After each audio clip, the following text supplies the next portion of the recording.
நலிவடைந்து வரும் விசைத்தறி தொழிலை பாதுகாக்க ஒன்றிய அரசு தனிச்சட்டம் இயற்றி நடவடிக்கை எடுக்க வேண்டும் என ஈரோடு விசைத்தறியாளர்கள் வலியுறுத்துகின்றனர்.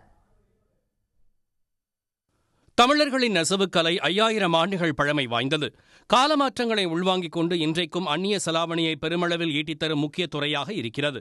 தமிழ்நாட்டின் ஜவுளித் தொழில் கோவை, திருப்பூர், ஈரோடு, நாமக்கல், சேலம் மாவட்டங்களில் மட்டும் 2,50,000 விசைத்தறிகள் இயங்கி வருகின்றன.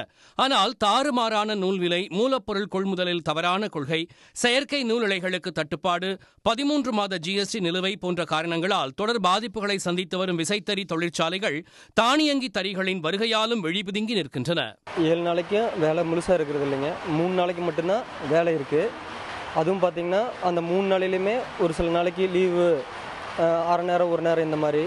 அப்புறம் இடையில வேலை இருந்தால் மட்டும்தான் கூப்பிடுவாங்க. அதை விட்டா வேலை ரொம்ப கம்மியாக இருக்கு. பழைய தானியங்கி தறிகளை சீனாவில் இருந்து குறைந்த விலையில் இறக்குமதி செய்வது அதிகரித்துள்ளது. இவற்றின் மூலம் விசைத்தறிகளால் நெய்யப்படும் காடா துணிகளை மிகுதியாக உற்பத்தி செய்வதால் விசைத்தறி தொழில் நலிவடைந்து வருகிறது. இதனால் 30 விழுக்காடு விசைத்தறி கூடங்கள் மூடப்பட்டதுடன் சுமார் 30,000 விசைத்தறிகள் உடைந்து எடைக்கு விற்கப்பட்ட அவலமும் நேர்ந்துள்ளது. ரொம்ப நலிவடைஞ்சிருக்குது. ரகமே இல்லை. மார்க்கெட்டில் இல்லாத வாரத்தில் 2 நாள் 3 நாள் தான் வேலை வாய்ப்பு கொடுத்துருக்குறோம். பல லட்சம் தொழிலாளர்கள் வேலை வாய்ப்பு இழந்திருக்கிறாங்க. இது முக்கிய மூலதன காரணம் இன்னும் பார்த்தீங்கன்னா ஆட்டோலூம் வந்தது தான் காரணம். ஆட்டோலூம் இந்த பவர்லூம் ரகம் போகிற ஆட்டோலூம் போயிடுச்சு. அதனால் எங்களுக்கு வேலை வாய்ப்பு இல்லை. இப்போ 5-6 லட்சம் தறியில் பார்த்தீங்கன்னா ஒரு 5 லட்சம் 5-6 தான் ஓடிக்கிட்டு இருக்குது. அதுவும் பாதி நாள் 3 நாள் தான் வேலை வாய்ப்பு கொடுத்துருக்குறோம். 3 நாள் இல்லாமல் இருக்குது.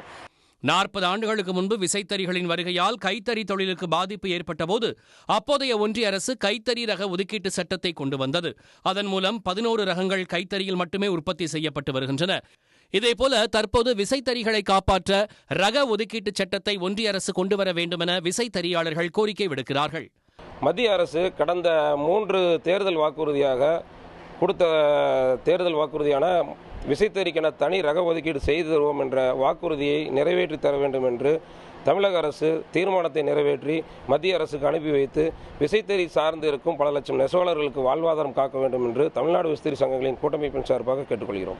தொழில்நுட்ப வளர்ச்சி தவிர்க்க முடியாததுதான் என்றாலும் விசைத்தறிகளை நம்பியுள்ளவர்களின் வாழ்வாதாரத்தையும் காக்க ஒன்றிய மாநில அரசுகள் நடவடிக்கை எடுக்க வேண்டும் என்பதே இவர்களின் ஒருமித்த குரலாக இருக்கிறது. சன் செய்திகளுக்காக ஈரோடு செய்தியாளர் குணசேகரன். உடனுக்குடன் செய்திகளை தெரிந்து கொள்ள சன் நியூஸ் பெல் ஐகானை கிளிக் பண்ணுங்க.